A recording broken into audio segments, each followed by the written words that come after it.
Let's give a warm welcome again to Dr. Gabe Bouch.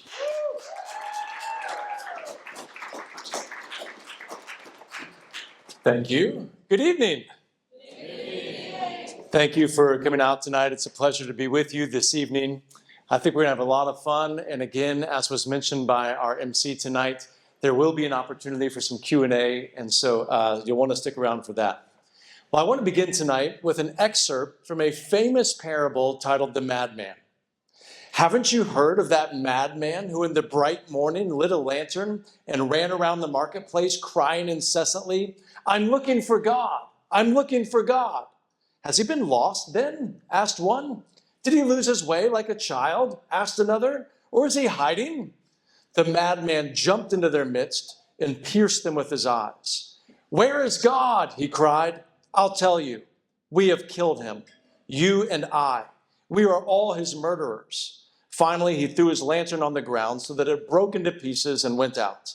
"I come too early," he then said. "My time is not yet. This tremendous event is still on its way."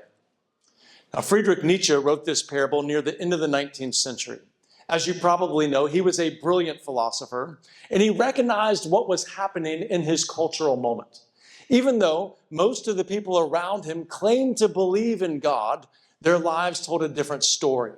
Now, as an atheist, you wouldn't think that he'd be particularly troubled by this, but Nietzsche was perceptive, and he realized that if you remove the central source of meaning from an entire society, you are leaving a massive void, and something was going to have to fill it. In fact, he speaks to this later on in this parable. What were we doing when we unchained this earth from its sun? The holiest and the mightiest thing the world has ever possessed has bled to death under our knives. Do we not ourselves have to become gods merely to appear worthy of it? Now that last line is critical. Don't we ourselves have to become gods? Nietzsche recognized that if there is no divine being, then human beings would have to fill the void.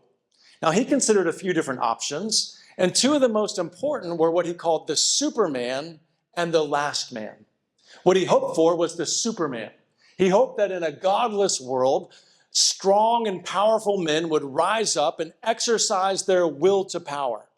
Now, even though that's what he hoped for, there's an obvious shadow side here. I mean, what keeps such a Superman from just dominating everybody around them? In fact, Nietzsche believed that a true Superman would use the people around him and effectively worship himself. Now, the outcome he most feared is what he called the last man. The last man does nothing great. He entertains himself to death. In another work, he writes about the last man this way. "Alas, the time is coming when man will give birth to no more stars. Alas, the time of the most contemptible man is coming. We have discovered happiness," say the last men, and blink. They have their little pleasure for the day and their little pleasure for the night. "Give us this last man," they cried. "Make us into this last man. You can have the Superman." This last man just lives a meaningless life, preoccupied with entertainment and comfort. Now, those are not particularly great options, right? The Superman or the last man, domination or meaninglessness. And so our question tonight is it possible that Nietzsche got it wrong? Is it possible that God is actually alive and well? Is it possible for rational people to believe in God, even to experience God? Now, as you heard, my background was in mathematics, and it was interesting to me as I went through my academic training how often I bumped into people that just seemed to encounter the divine almost by accident. I can remember talking to one of my professors of algebra, and I asked him, "Do you believe in God?" And he said, "I'm not sure if God exists, but when I do mathematics, I feel like I'm in touch with something transcendent." On another occasion, I was in this graduate course on mathematical physics, and the professor was deriving the energy levels of the hydrogen atom from the ground up, and he was psyched. I mean, as he's doing this long derivation, he just started rising up on his toes. He's getting more and more excited. And eventually he whirls around and he goes, "It's almost miraculous." And then he added, "But of course, I don't believe in miracles." On another occasion, I was talking to the chair of the mathematics department, and he said, when I encountered the theorems of complex analysis for the first time, I thought to myself, there must be a God. Now, I know when some of you encounter mathematics, you have a very different feeling, but that was his experience. So where's all this coming from? Is there actual evidence for the existence of God? Well, I think there are a number of compelling lines, and we're going to explore a few of those tonight. Number one, the existence of science. The existence of science. So in 1960, the Nobel Prize-winning physicist Eugene Wigner wrote a popular level essay titled The Unreasonable Effectiveness of Mathematics in the Natural Sciences. Now, I highly recommend this essay to you. You can just Google it, check it out. It's written at a popular level. It's really fascinating. Now, throughout this essay, Wigner implicitly grapples with three big questions. Firstly, why should laws of nature exist at all? In fact, as Wigner puts it, it's not at all natural that laws of nature exist. Second big question, given that natural laws do exist, why should human beings have the capacity to discover them? And then third, why should modern mathematics, which was not developed for the purpose of describing the physical universe, be so effective not just in describing, but even discovering the laws of nature? Now, I want to take just a few moments to unpack each of those questions. Firstly, why should laws of nature exist at all? Now, we take laws of nature for granted in our modern world. We're all familiar with them. Like, anybody remember Newton's laws of motion? Remember learning about those? Right? For every action, there's an equal and opposite what? Okay, great. So we're just used to it in our modern world. So rarely do we pause to ask the question, why should they exist at all? Why shouldn't the universe just be completely random and chaotic? Or if laws of nature do exist, why shouldn't they change every 5 minutes or every 5 seconds? I mean, almost every people group in the ancient world had no room for something like laws of nature in their view of reality. So why should laws of nature exist at all? Now, secondly, given that laws of nature do exist, why should human beings have the capacity to discover them? All right, quick pop quiz. Does anybody know approximately how many different species of living organism there are on our planet right now? Anybody have a guess? Oh, just throw something out. Humor me. 1 million? Decent guess. Higher. 100 million. 100 million. Way overshot. It's about 8.7 million. Now, do you know how many of those 8.7 million species have the ability to contemplate the laws of nature? One. We're the only ones. Your pet cat is never going to contemplate the laws of nature. All the other species are doing just fine without the ability to discover and think about the laws of nature. So why should we have that capacity? I mean, clearly it's not necessary to survive and reproduce. Why should we have the capacity to discover the laws of nature? I mean, scientists estimate that there are something like 10 to the 80th particles in the known universe. Just imagine that every one of those particles operated according to a different law. We would never, ever, ever figure it out. So just because laws of nature do exist, why should we ever be able to discover them? Now, thirdly, given that the universe does have these regularities and that we have the mental capacity to discover them, why should it be the case, Wigner asks, that modern mathematics, which was not developed for the purpose of describing the physical universe, why should it be so effective in that task? Now, to understand the point here, it's important to know something about the difference between physicists and mathematicians. So physicists want to discover and understand the laws of nature. Mathematicians do mathematics because it's awesome. It's basically like a beautiful abstract game. I mean, mathematicians study mathematics that they find beautiful and in which they can ask really interesting questions. They don't do it because it has any connection with the real world. This is why Albert Einstein said this: how is it possible that mathematics, a product of human thought that is independent of experience, fits so excellently the objects of physical reality? Now, let me give you a really simple example. Anybody remember learning about the number I, like in high school algebra or something? Just wave at me. All right, somebody tell me what I is. Imaginary number. Imaginary number. Now, the reason that mathematicians call it an imaginary number is because it doesn't show up in the real world in any obvious way. I is the square root of -1, right? So you would never say, like, I'll see you in 10I minutes, right? That would just make no sense at all. It was invented by mathematicians in the 16th century who were studying polynomial equations. So again, throwback. Remember trying to find the roots of polynomial equations, and you would use something like the quadratic formula, and some of you are getting real nervous right now. That's okay, just hang with me. So there are some equations that have no real solutions. For example, x squared plus 1 equals 0. So mathematicians said, well, what if we just invent a new number that will solve that equation? And so they came up with this imaginary number, the square root of -1. Now, there's something troublesome about this imaginary number because it doesn't satisfy the normal properties of square roots. Normally, if you have the square root of a times b, that's going to be equal to the square root of a times the square root of b.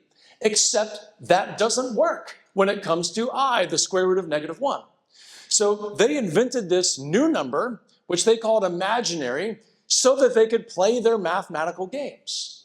Well, it just so happens that the number I shows up in our theory of quantum mechanics in an absolutely fundamental way. Now, quantum mechanics is one of our most successful modern theories. I mean, it enables us to model the atomic world with fantastic precision. Now, why should that happen? Now, that's probably the simplest example. I mean, far, far more abstract structures and ideas show up in modern physics, things like infinity or non-Euclidean geometries or group theory. And again, far more abstract concepts. Why should that ever happen?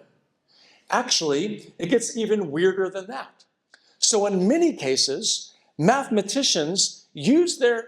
physicists use mathematical ideas of beauty to help them actually guess the laws of nature. In other words, they said, okay, these are mathematical equations that look beautiful to us, so let's just try them and see if they work to actually describe the physical world.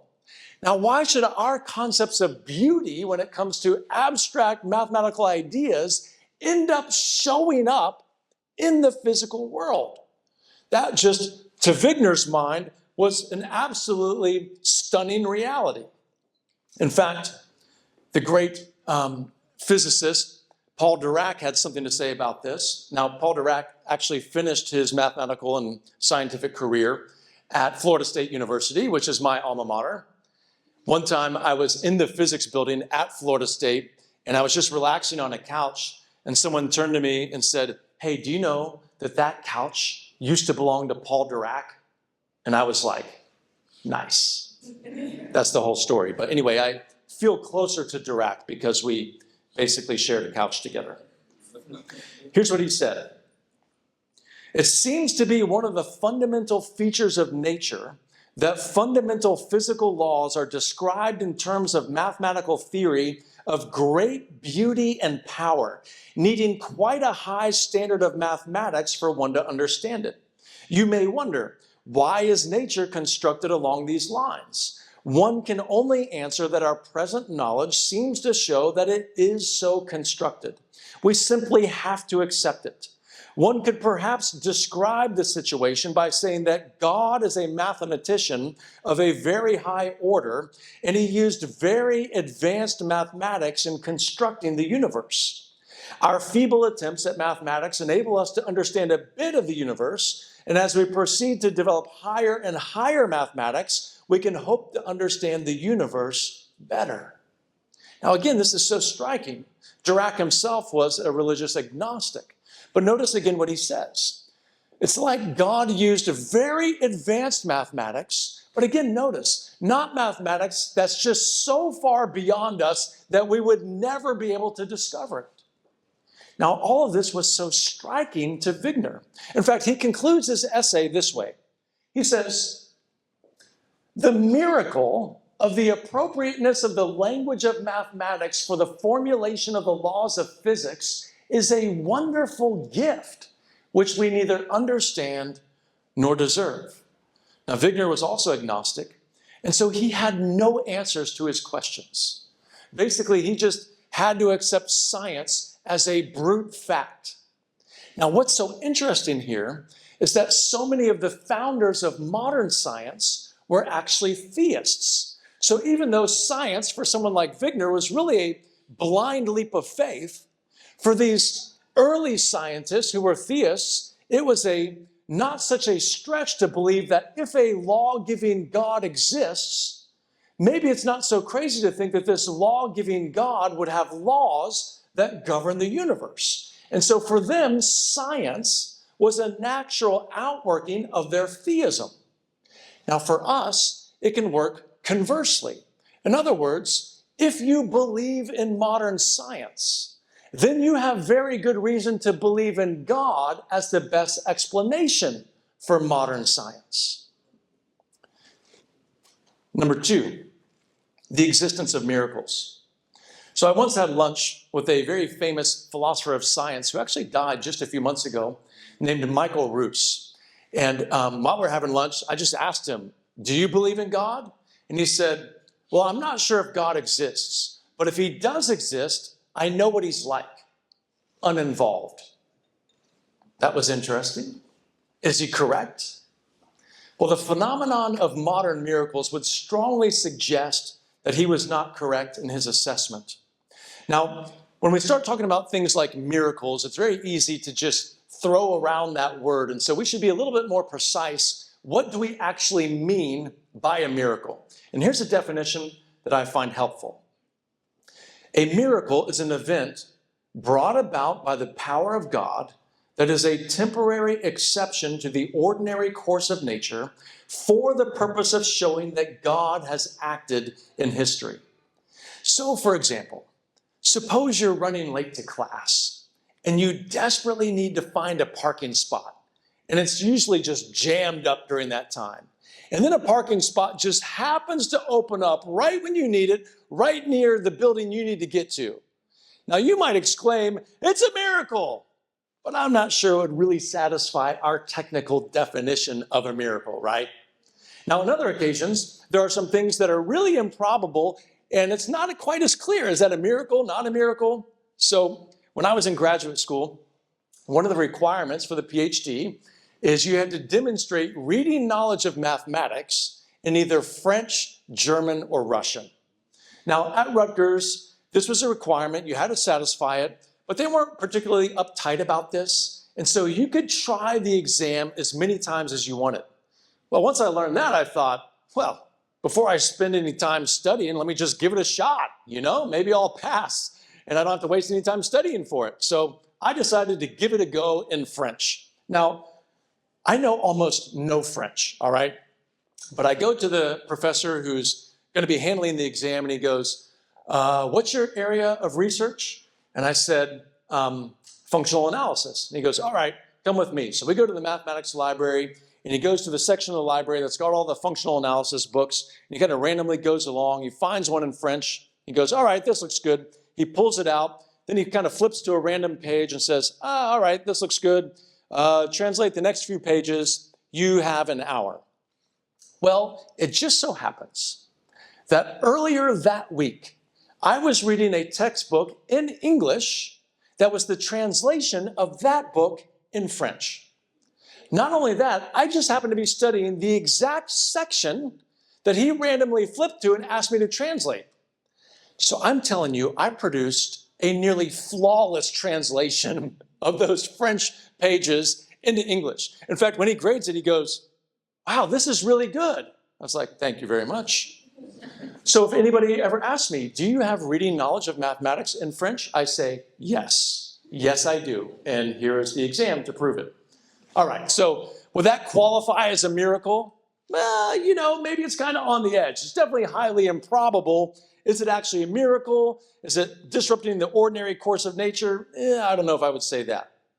Now, when it comes specifically to healing miracles, people in history have actually set out different criteria that are really strict, that even the Roman Catholic Church used for many centuries to not just accept any old experience as a miracle. And one individual who did that was a man named Prospero Lambertini, who eventually became the Pope. He died in 1758. Here's the criteria that he set forth. The disease must be serious and impossible, or at least very difficult to cure by human means. The disease must not be in a stage at which it is liable to disappear shortly by itself. Either no medical treatment must have been given, or it must be certain that the treatment given has no reference to the cure. The cure must be instantaneous. It must be complete. It must be permanent. And the cure must not be preceded by any crisis of a sort which would make it possible the cure was wholly or partially natural.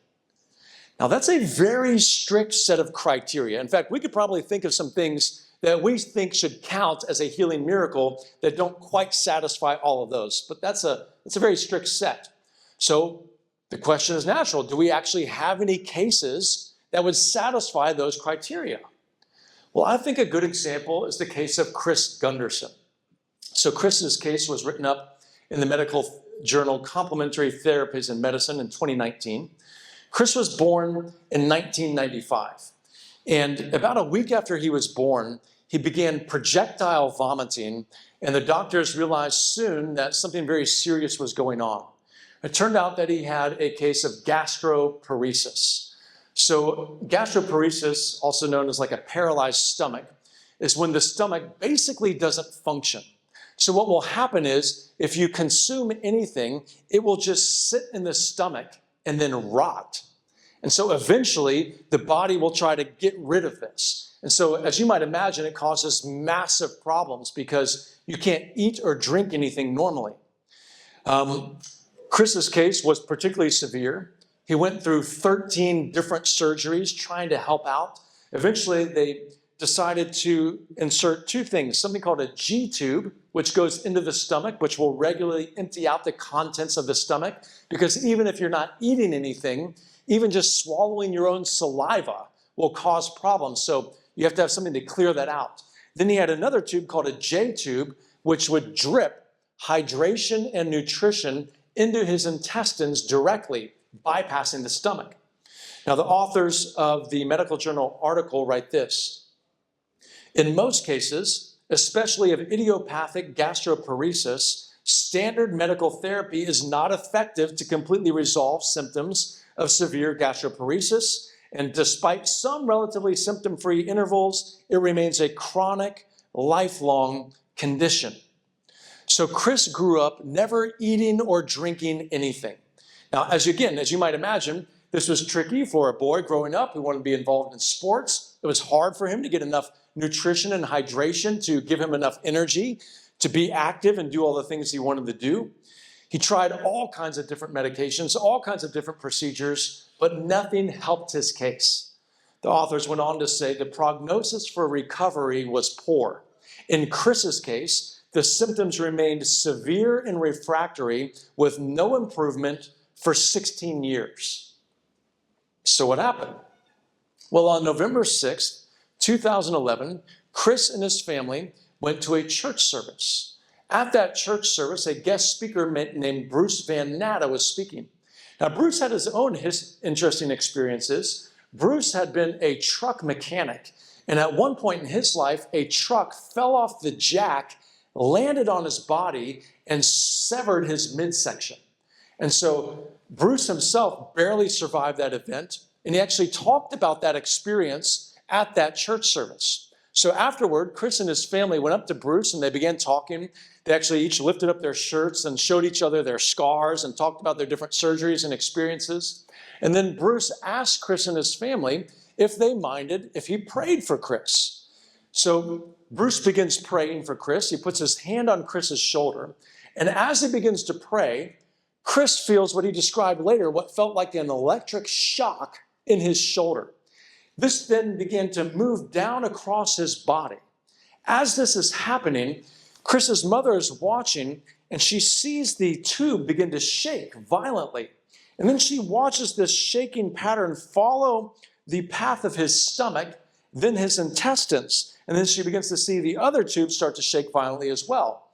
So it's very obvious to everyone there, something significant is going on. So after several minutes of prayer, they stop, and that night, Chris ate a meal with no complications for the first time in his life. In fact, he never had any problems again after that moment of prayer. The authors of the article go on to say, the G and J tube were removed 4 months later, and he did not require any further special treatments for his condition, as all symptoms had resolved.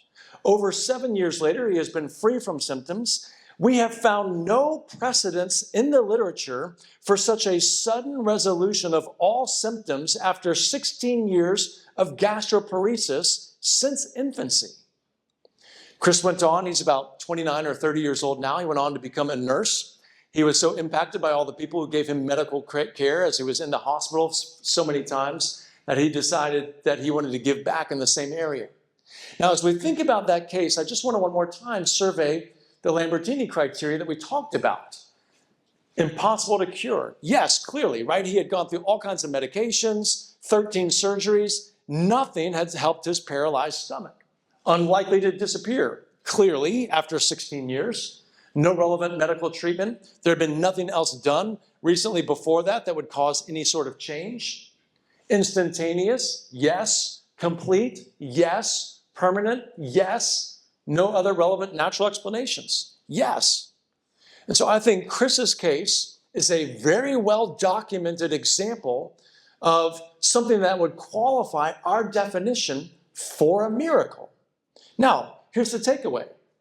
If miracles are occurring as a direct result of prayer, then we have very good reason to believe in God and his existence and his activity in the world today. Now, if you're tracking with me so far, some questions might rise up at this moment. You may begin to think to yourself, okay, let's say God does exist. And let's say he is active and can heal someone like Chris anytime he wants to. If that's the case, then why are there literally millions and millions of people suffering all over the world right now? Or maybe it's more personal for you. Maybe you're thinking, why won't God heal me? Or this person I care about? Or maybe it's not a physical issue. Maybe you're just thinking, why won't God make himself more obvious? Couldn't he make it a little more clear to me that he exists? Now, I can really only speak to these questions from inside of a Christian worldview. But let's just start by observing that suffering exists no matter what you believe, right? No matter what worldview or belief system you embrace, all of us experience pain in this life. And atheism doesn't erase pain. It only erases hope. You still have to deal with the pain and the hardships and the difficulty in this life. And in fact, you're adopting a worldview that basically says, in the end, it's all meaningless. You're going to go through all this pain, and in the end, it won't even matter. So what can we say from inside of a Christian worldview? Well, I think a number of things. For starters, this life is not the end. This life is not the end. If you've ever thought to yourself, things should not be this way, you're actually in agreement with traditional Christian theology. See, so many times we think, well, wouldn't a perfect God create the best possible world? Well, that's almost right. A perfect God would create the best possible path to the best possible world. Obviously, we're not living in the best possible world right now. But if this life is not the end, then that changes everything. Now, again, you might think that all this is speculation, right? This idea that this life is not the end. You might just write that off as sort of religious dogma. But it's interesting. We actually have several lines of evidence that strongly suggest that life does not end with this life. The first is the phenomenon of near-death experiences. Anybody familiar with near-death experiences? Just wave at me. So a near-death experience is an event in which a person comes very close to death, or might even satisfy the criteria for clinical death, but during that time have very vivid experiences that strongly impact them. Some of the most common features of a near-death experience are outlined by Dr. Jeffrey Long. He includes these: an out-of-body experience, heightened senses, intense and generally positive emotions or feelings, passing into or through a tunnel, encountering a mystical or brilliant light, encountering other beings, either mystical beings or deceased relatives or friends, a sense of alteration of time or space, a life review, encountering unworldly or heavenly realms, encountering or learning special knowledge, encountering a boundary or barrier, and then a return to the body. Now, as you might guess, there's obviously intense debate over what is causing these experiences in near-death experiences. And so a lot of people speculate that this is just the activity of a dying brain. In fact, we know that when people take certain psychedelic drugs, some elements of some of these things, there's kind of a parallel in some experiences when people are on drugs like that. And so maybe this is some evidence that just something unique is going on in the dying brain. In fact, if someone just has some, crazy near-death moment and then comes back and says, oh, I met my grandmother in heaven, there's no good reason for us to believe that. So are there any cases in which something that we can corroborate actually takes place? Well, I think there are a number of such cases, and a very good example is the case of Pam Reynolds. So Pam Reynolds, in 1991, had surgery to remove a brain aneurysm. And here's a description of her preparation for surgery. Once Reynolds was brought into the operating room, she received anesthetics, painkillers, and muscle relaxants, after which she was completely unconscious. Reynolds was hooked up to a machine that took over her breathing. Earbuds equipped with 2 little loudspeakers were inserted into her ears. The loudspeakers emitted 11 clicks per second at 95 to 100 decibels in one ear and loud white noise in the other. Periodically, the clicking sound was switched to the opposite ear to avoid hearing damage. The earbuds were molded to completely fill her ear canals and then covered with gauze to keep them in place so that all other sound was blocked out. An anesthetist monitored her closely, including keeping track of her EEG to measure her brain activity. Her eyes were taped shut, her head was clamped in place, and the rest of her body was covered with sterile drapes. Now, the person who was in charge of removing the aneurysm was Dr. Robert Spetzler. Robert Spetzler began the procedure, and as he began cutting into her skull, her near-death experience began. And here's how she describes it. The next thing I recall was the sound. So Pam Reynolds was a musician, so she's tuning in to what she's hearing. It was a natural deed. As I listened to the sound, I felt it was pulling me out of the top of my head. The further out of my body I got, the more clear the tone became. I had the impression it was like a road, a frequency that you go on. I remember seeing several things in the operating room when I was looking down. It was the most aware that I think that I have ever been in my entire life. This is very common for people describing near-death experiences. It's not like a dream, kind of shadowy and weird. Usually they describe it as more real than their earthly experiences. It was the most aware that I think that I've ever been in my entire life. I was metaphorically sitting on Dr. Spetzler's shoulder. It was not like normal vision. It was brighter and more focused and clearer than normal vision. There was so much in the operating room that I didn't recognize, and so many people. Again, they didn't tell her everything that was going to happen ahead of time. So when she's watching this from outside of her body, she saw like 20 people in the room, which she did not expect. I thought the way they had my head shaved was very peculiar. I expected them to take all of the hair, but they did not. The saw thing that I hated the sound of looked like an electric toothbrush, and it had a dent in it, a groove at the top where the saw appeared to go into the handle, but it didn't. And the saw had interchangeable blades too, but these blades were in what looked like a socket wrench case. I heard the saw crank up. I didn't see them use it on my head, but I think I heard it being used on something. It was humming at a relatively high pitch, and then all of a sudden it went brrr like that. Now, let's just think about this for a moment. She's completely unconscious. Her ears are filled with special earbuds that completely fill the ear canals and is playing loud white noise in one ear and clicks at 11 clicks per second at 95 to 100 decibels in the other ear. Then they've got gauze over both ears and they're taped closed. Also, her eyes are taped shut. So she's not experiencing any of this through her natural senses.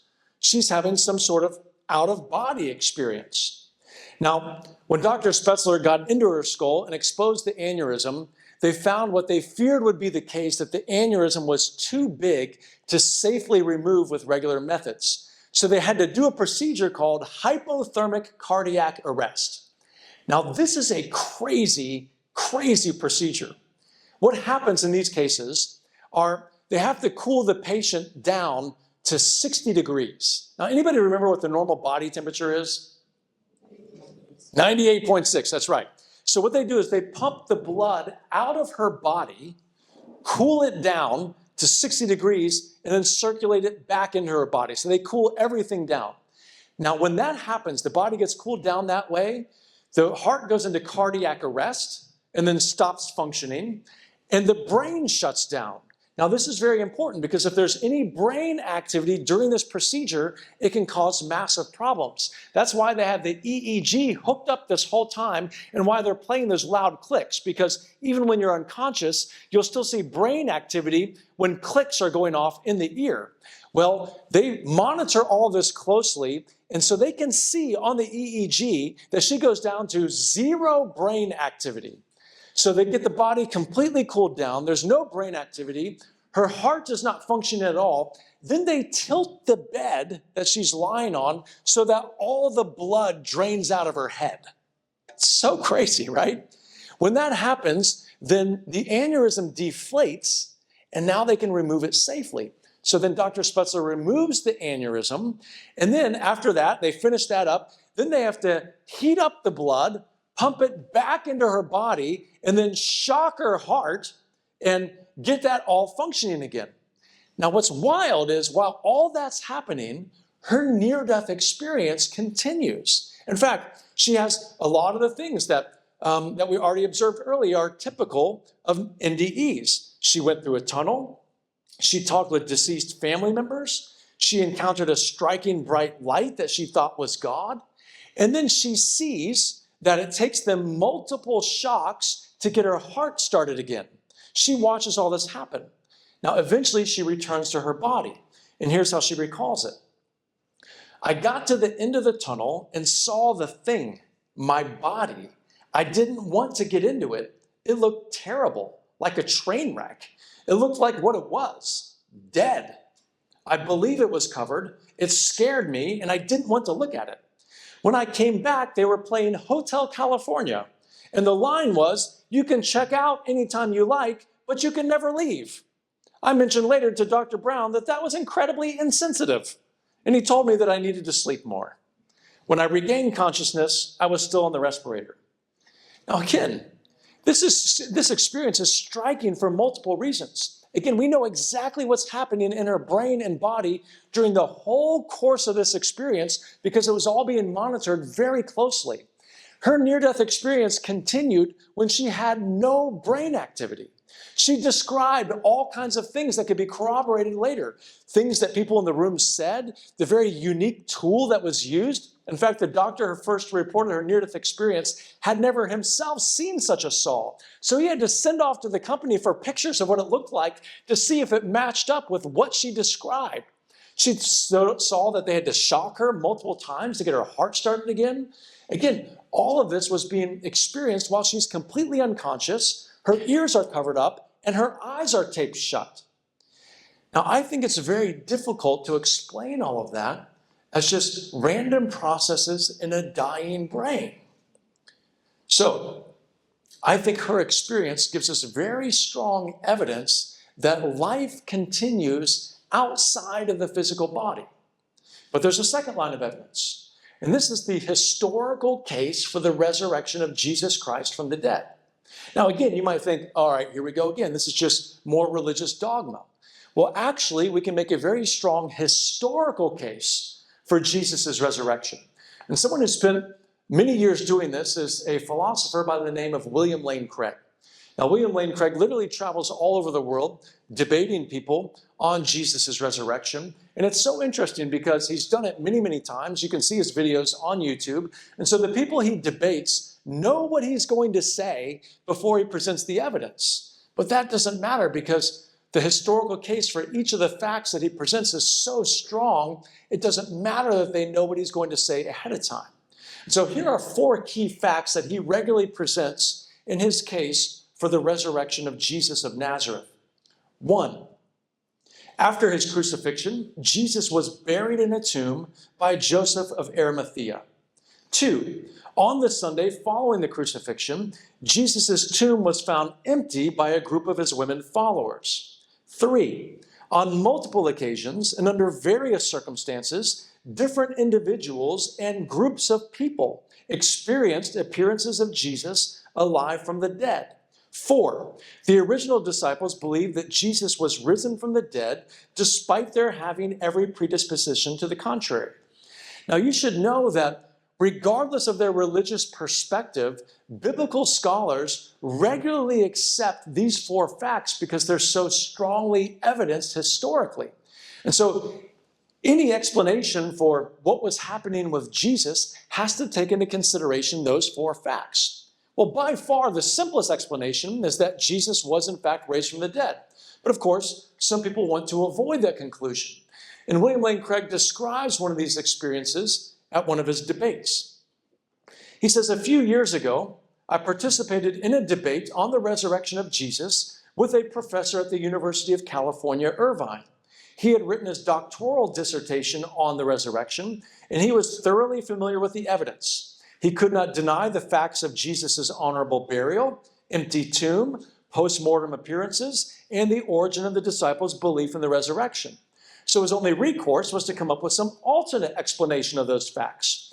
And so he argued that Jesus of Nazareth had an unknown, identical twin brother who was separated from him as an infant and grew up independently, but who came back to Jerusalem at the time of the crucifixion, stole Jesus' body out of the tomb, and presented himself to the disciples, who mistakenly inferred that Jesus was risen from the dead.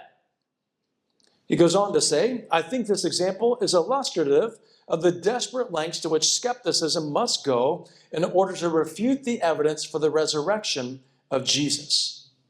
Now again, here's the point.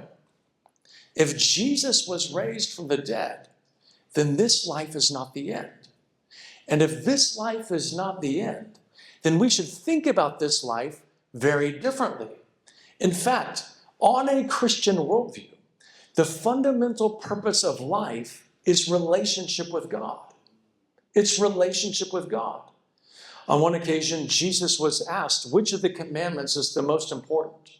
And he replied this way, love the Lord your God with all your heart and with all your soul and with all your mind and with all your strength. On a Christian worldview, we exist to have a loving relationship with God. Now, this has a number of important ramifications. For starters, it means that no amount of suffering can ever take away from you your fundamental purpose of existing. In fact, many people have found that it's actually their suffering that leads them to pursue some of the most important spiritual questions that we ask in this life. C.S. Lewis put it like this, we can ignore even pleasure, but pain insists upon being attended to. God whispers to us in our pleasures, speaks in our conscience, but shouts in our pains. It is his megaphone to rouse a deaf world. Again, for so many of us, it's our suffering that actually causes us to put our attention on something beyond our daily experiences. So this past fall, my family had a very tragic experience. You may recall that a number of hurricanes went through Central Florida. And after one of these hurricanes, my uncle was helping clean up, and he inadvertently encountered a live power line, and he was immediately electrocuted and died. It was a devastating experience for our family, obviously completely unexpected. And I remember going to the funeral, everyone there, of course, very sad. But as I sat through the funeral and I listened to his sons describe the impact he had on their lives, it became a very profound experience for me. So in the middle of this great sadness and great pain, I found myself asking big questions of, what do I want this life to mean for me? What do I want life to be about? What do I want those closest to me to say about their experience of me? And I find that so many times in life, it's not our joys, it's not our triumphs, it's not our successes that get us to the big questions of meaning. It's the disappointments, it's the pain, it's the heartache. Your pain doesn't have to be wasted. God can use our pain to open our eyes. Thirdly, on a Christian worldview, God entered our world of suffering and experienced it from the inside. See, one of the central claims of the Christian faith is the incarnation, that the divine Son of God took on a human nature and experienced all the things that we experience from the inside. Sometimes we overlook this, but Jesus experienced so many different elements of pain that we experience. I mean, as a young child, his family had to flee their hometown because of political persecution. Then as an adult, Jesus was often misunderstood by the people who were closest to him. He was threatened by the most powerful people in his culture. Eventually, he was arrested and put through a mockery of a trial. He was beaten, he was whipped, he was mocked, he was spat upon, and eventually he died by crucifixion. Now, if you're not familiar with crucifixion, it was the most painful and shameful way to die in the ancient world. I mean, it was grotesque and humiliating. If you had a relative who was crucified, you would just never talk about it. It was too shameful. One author says this: executed publicly, situated at a major crossroads or on a well-trafficked artery, devoid of clothing, left to be eaten by birds and beasts, victims of crucifixion were subject to optimal, unmitigated, vicious ridicule. Crucifixion was a horror. Now, why do I mention all this? I think so many times we think, okay, if God exists, must be nice for him. He's just far away off in this heavenly, blissful experience. He has no idea what we're going through. But see, on a Christian worldview, that's not the case. He enters into our world. You don't go through your suffering alone. God gets in the suffering with you. In fact, it's more than that. On a Christian worldview, God gets in the suffering for you. I mean, think about it. If we really want a just world, then we've all got a debt to pay. I mean, evil's not just somewhere out there. Evil goes through every one of our hearts. And so if we really want a just world, we've all got a debt to pay. And see, Christians go so far as to call this grotesque and humiliating crucifixion good news, because on the crucifixion, Jesus was satisfying our debt. His crucifixion becomes the means by which we can experience forgiveness and have the hope of eternal life with God. In fact, Christians sum up this message of good news this way: the gospel is the good news that God is at work all around us right now. He has already started making all things new through the life, death, and resurrection of his Son, Jesus, who is both Lord and Messiah. Jesus paid the penalty for our sins through his death on the cross, so that if we will turn from our sins and put our faith in him, we can receive forgiveness for our sins and live a new life with God forever. So if you've never experienced God, the Christian claim is that Jesus can change that. We've heard a lot of information tonight. You know, we can hear information like this and say, that's kind of interesting, and then kind of go on and live our lives. It's our choice. We all get a choice, what we do, how we respond. But tonight, as I close my presentation, before we go to Q&A, I do want to give you an opportunity to take a step. Christians believe that God is present with us right now. And maybe you've heard enough tonight, not necessarily to answer every question that you might have, but maybe you've heard enough to take a step. And I want to encourage you, When you come to a moment like that in your life, don't just put it on the back burner. Be courageous and take a step. And so you'll see underneath your chairs, if you'll just do me a favor and take a moment and pull out the cards underneath the chairs, these will actually give you an opportunity to give us some feedback and some comments as well, which we would really appreciate. It just helps us make these events better in the future. And so pull out that card. And as you reflect on the different things that we've talked about tonight, the nature of science, the phenomenon of modern day miracles, the fact that life continues after this life. Maybe as you reflect on those things, you think to yourself, I've heard enough to take a step to say, I want to walk with this Jesus. If that's you, do me a favor, and in the top box, in the top right-hand corner of that card, just write a G, indicating that I want to take this step of embracing the gospel. Now, maybe you've heard what I've said tonight, and you think, okay, I'm not there quite yet, but I'm interested. I'm interested in at least continuing the conversation. If that's you, just do me a favor and put a C in that box in the top right. Take just a moment to do that. And as you take a moment to reflect on that, I just want to take a brief moment to say a quick prayer for you. God, I thank you that you are near to every one of us, and you care for us. You don't stay distant, but you come close. God, I pray that you would make yourself known to each one of us in this room. I pray that you would display your goodness through Jesus Christ. Amen. Thank you so much for your attention. Are you ready? Let's do it. Okay, awesome. So for question 1. So you talked about the Christian teaching and how it relies on the Bible. So how do we know that the Bible we have today is accurate? Great question. I think this can be asked at several different levels. One is, do we have in the scriptures what was originally written?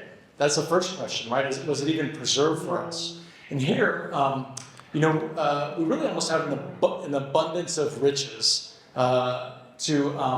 when it comes to our New Testament documents in particular. Literally thousands of early copies in the original Greek of different portions and the entirety of the New Testament. And some of these go back very, very early. And because we have so many copies and they're so early, we can be extremely confident on ancient standards that what we've got is what was originally written. Now, secondly, we might ask, all right, well, just because we have what's originally written, why should it be trustworthy? Well, here's what I'd encourage you to do. If you've never actually read the New Testament documents, start there. Read them for yourself. Okay. Don't just read about them or people's opinions about them, but just take a few moments and read one of the Gospels, for example. And when scholars examine, say, the 4 Gospels, first question they're asking is something about genre, right? Because if you start to read a book today and it begins with, once upon a time, then you know not to take that very seriously as a work of history. But if you read the beginning of, say, the Gospel of Luke, for example, and he talks about how he carefully engaged with eyewitnesses and carefully put everything together so that the reader might know the certainty of what's being taught. Well, here we get the kind of introduction that authors often used in the ancient world when they were introducing material that should be taken as factual. And so when scholars do genre analysis, they put this in the category of ancient biography, and ancient biography in those time periods were intended to represent factual accounts. And so I think there's a number of different angles that these documents are very early, the nature of the genre. We can check areas that we can say, like, okay, did they get the geography right? Did they get the names of people right?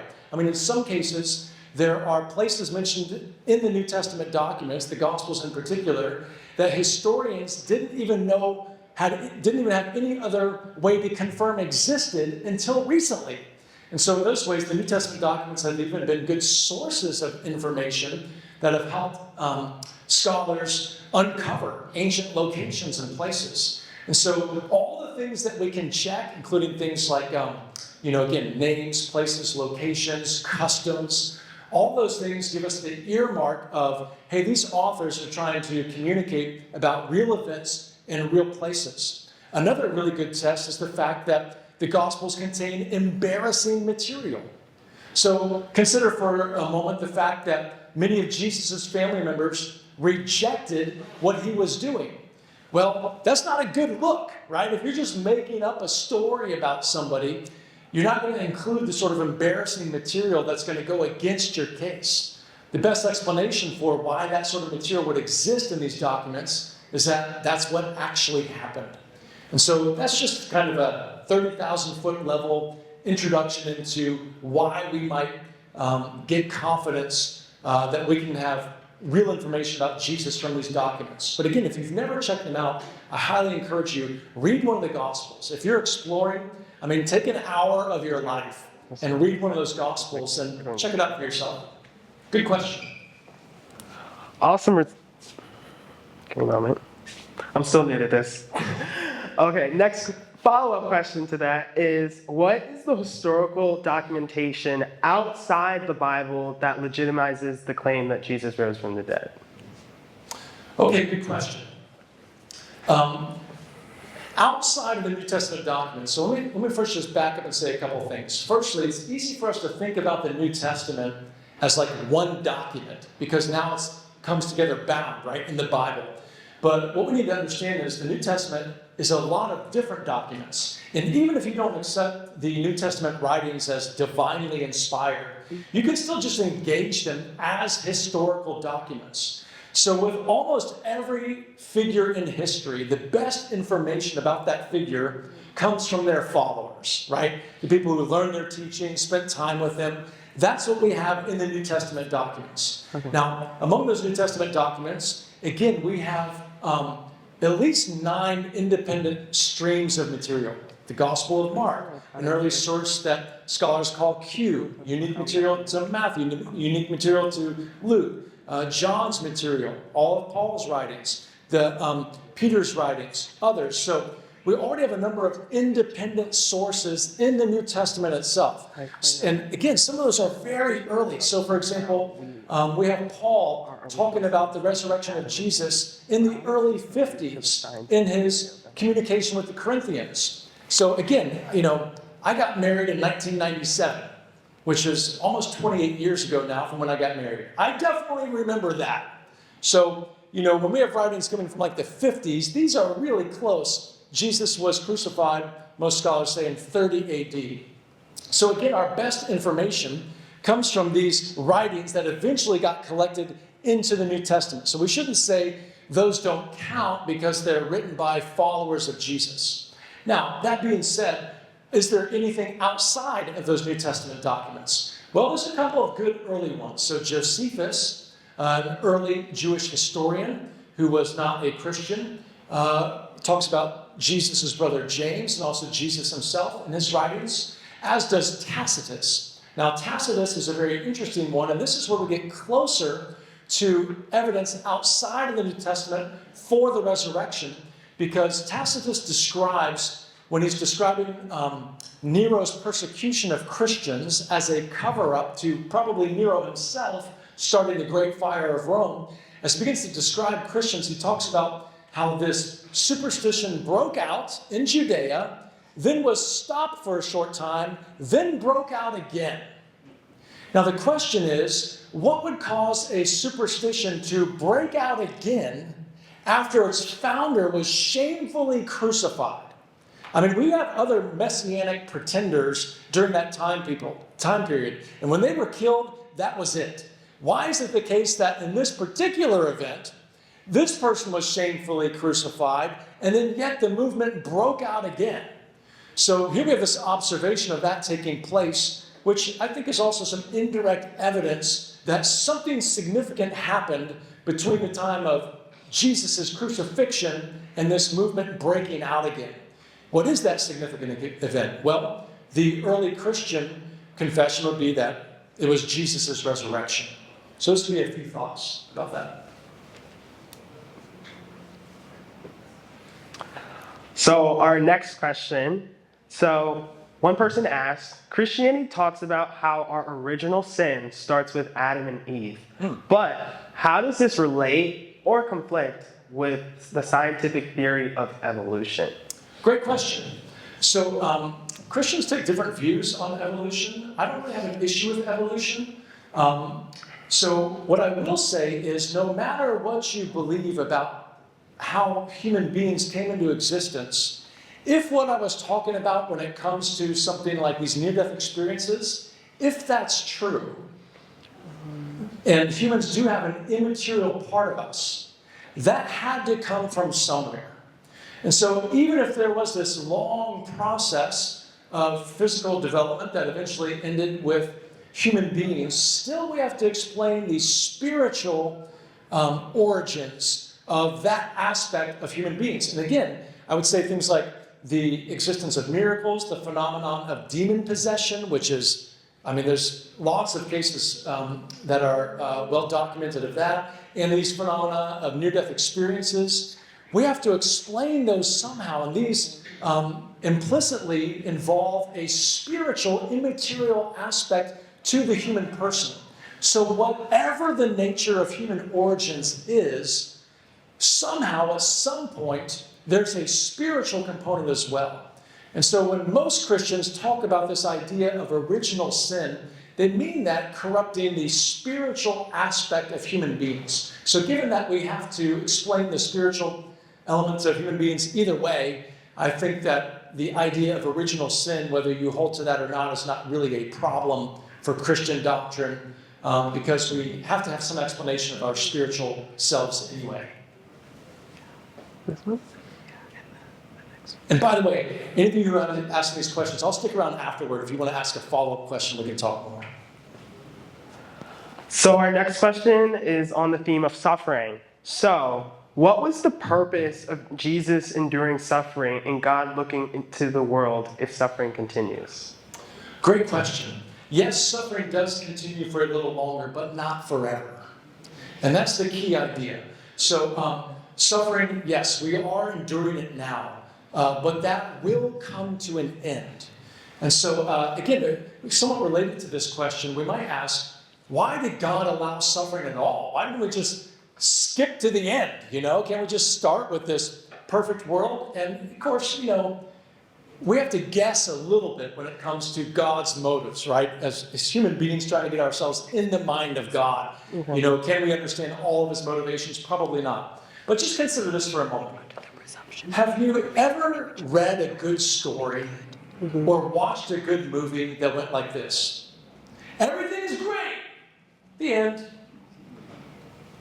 No, right? Every good human drama involves the struggle. And so I do think that God can use the pain and the challenges and the suffering that we go through to help us experience and know things, and even know things about God that we would never understand or know otherwise. And so I do think there is real purpose in our suffering and pain. Now, that doesn't mean it's always going to be easy to draw a straight line from the pain I'm experiencing right now to the good outcome that came from that. That's usually not going to be possible in most cases. But I do think in general, we can recognize that so much of what we most celebrate, bravery, courage, sacrifice for the good of another person, these things only exist because we live in a world in which there is, in fact, pain and suffering. And so, yes, Jesus did suffer so that maybe not immediately, but one day our suffering could also end. Interesting questions. I love these. Right. So next, if we're made in the image of God, why aren't we naturally good? Well, I think that's where we began, right? The Christian story would be that the human beings were originally good, but then we took a hard left. And I think the fact that we can make decisions that are very real, we can make decisions that even if, even if we know better or otherwise, we can still, take our wills and make those sorts of decisions. And so this would be the traditional Christian explanation of that, is that things were in fact good, but that's not where we are now. We experience the reality of lots of evil in ourselves and in the world around us. But again, thank God that's not the end of the story. That God has done something to deal with that experience in our own selves, that He can renew us, and that process can begin in this life and will be completed in the next life. Next, we all are scholars, students around on this campus, and so a lot of our professors really just refer to scientists and different researchers. And so one user asked, what has caused this drift for scientists and mathematicians away from theism? Good question. You know, it is true among the National Academy of Science members, the majority are not theists. But we are seeing changes. You know, one of the biggest areas where this happened is in philosophy departments, actually. So something like 70 years ago, you had very few theists in philosophy departments. That is not the case today. From what I understand, it's now over 30%. So I think that's very interesting. Why is it the case, however, that you know, in our particular cultural moment, so many scientists are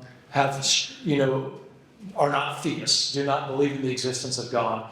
I do also think that there can be a lot of cultural influence in our moment. And what I mean by that is when a trend starts in a certain direction and you have the association that the smartest people are not religious people, then if you have a desire to be connected with that circle of people, you're going to feel a greater implicit pressure to reject religious beliefs. I mean, one of my own advisors, I remember him saying to me on one occasion, I don't see how any thinking person could take the Bible seriously.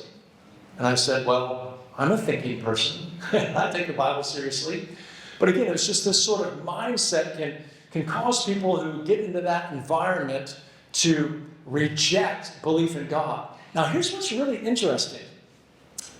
There's very strong evidence that belief in God is actually normal.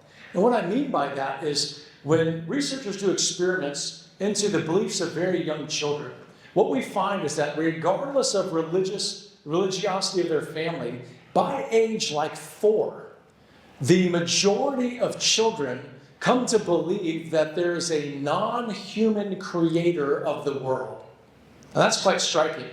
And so that's a very interesting line of research. Why does that go away at later times? Good question. One more thing I will add, though, is that most people who do become atheists do so around the age of 12 or 13.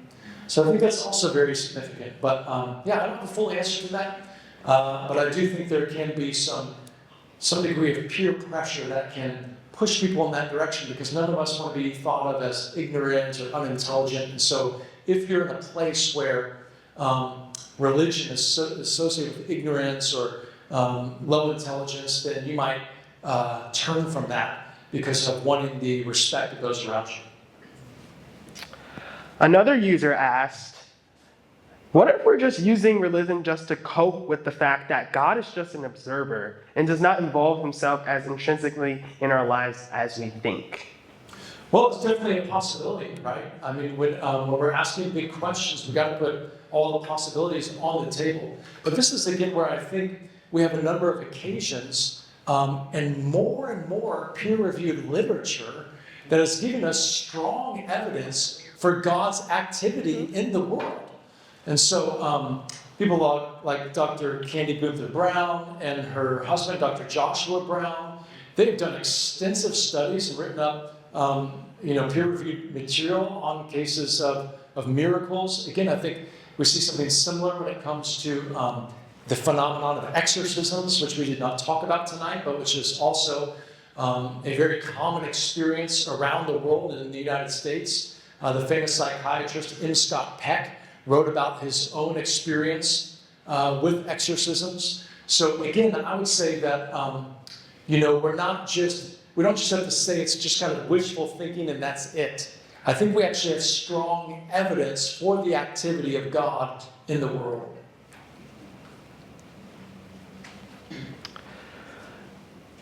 A user asked, Why do miracles of the ancient times seem to differ significantly from our current experience of miracles? All right, good question. So I'll just stick with the New Testament for now because we get more and more cultural distance the farther we go back.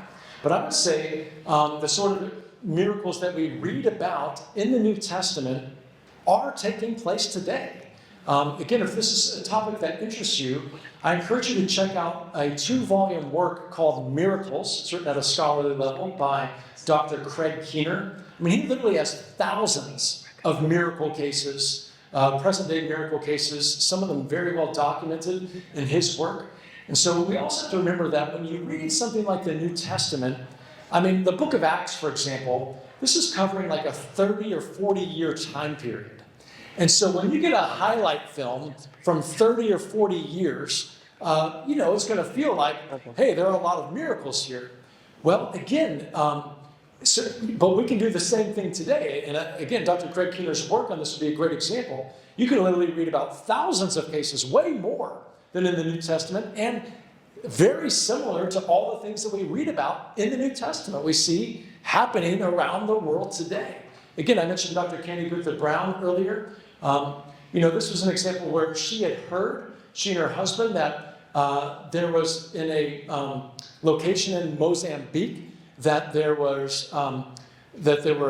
people there working with those tribes, and they were seeing significant healings of blind and deaf people. So they decided, let's go test it out for ourselves. And they brought audiology equipment and optical testing equipment and did very careful tests of people, then gave prayer for them, and then measured these things again afterwards. And they saw in person after person after person significant, in many cases, total healing of blindness and deafness. Now again, I know I'm just saying this up here from the front, but you can read that material for yourself. It's been published and you can read about that. So I wouldn't actually draw so firm of a line between what we read in, say, the New Testament and what is happening around the world today.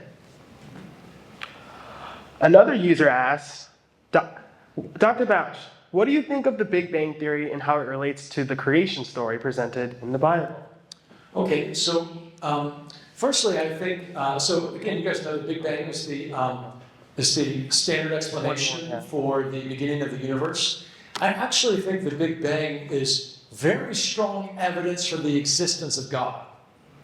And you can put it in a very simple argument. It goes like this. One at the bottom, maybe. Everything that begins to exist has a cause for its existence. The universe began to exist. Therefore, the universe has a cause for its existence. Now, let's take it a step further. Okay, what sort of entity could cause the existence of the universe?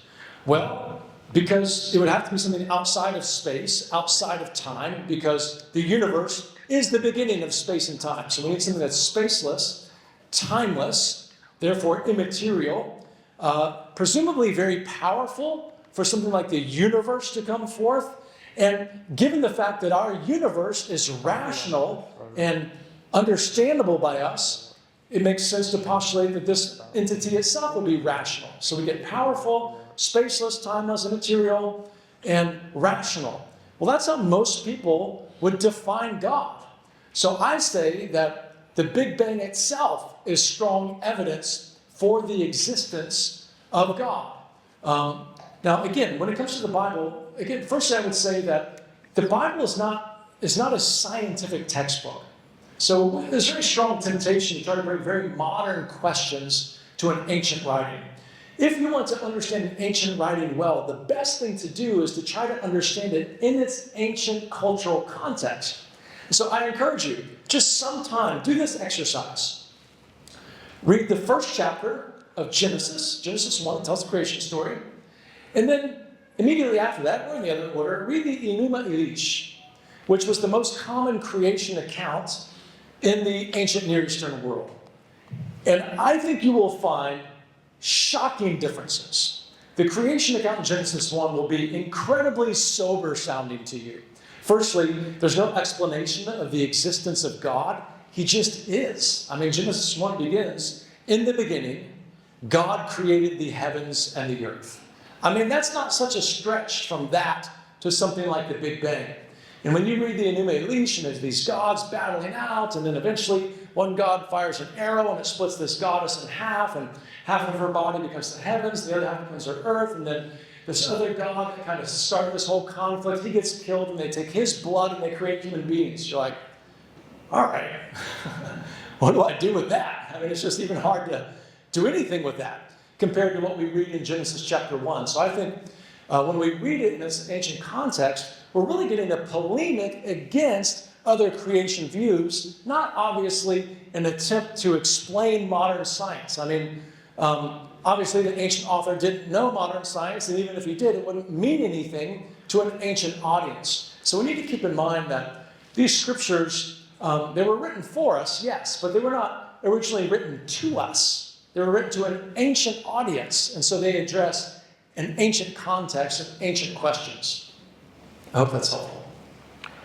For our last question in this formal Q&A, a user wrote, could near-death experiences be framed by preconceived expectations of religion, and what happens after death? I think they are, actually. This is why there's a big difference between something that happens in a near-death experience that we can corroborate versus just someone's description. Oh, I met God and it was amazing. Maybe you met God, maybe you didn't. And so I think my really goal of bringing up near-death experiences is very modest. What I'm suggesting is that it gives us very strong evidence that life continues beyond physical death. What I'm not trying to do is make a bunch of philosophical or theological conclusions from everything people say about their experiences, except what we can corroborate. So, for example, when I told the story of Pam Reynolds looking down and describing the saw that she saw, there's not a lot of theological content to that. What it does suggest to us is, wait, her consciousness can be in a different location outside when her physical senses are not operating normally and she can still see things. So I'm just trying to draw the conclusion that this is good evidence that there's an immaterial part to human existence that continues after physical death. What I'm not trying to do is say that, again, that we can just then read off all kinds of theology or philosophy from all the things that they tell us they experienced. It was beautiful, it was amazing, I met this person, I ran into, I saw Thor, and then I saw, whatever, like, all right. I think all that can very much be shaped by our worldview and expectations, just like our experiences are in daily life. So that's why I just try to make very modest conclusions from near-death experiences. Great question. And again, thank you very much. Can you give him a hand?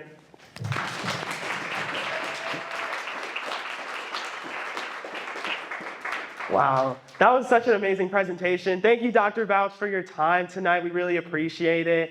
And in our next slide, we will have our QR code for our club. So if you guys are interested in getting more information on our club, you can follow us also on Instagram and cencphilly.org. And yeah, I just appreciate each and every one of you who came out tonight. It really means a lot to our organization. And so, again, a reminder to please fill out the response cards. And yeah, that concludes our tonight's event. And so thank you, y'all.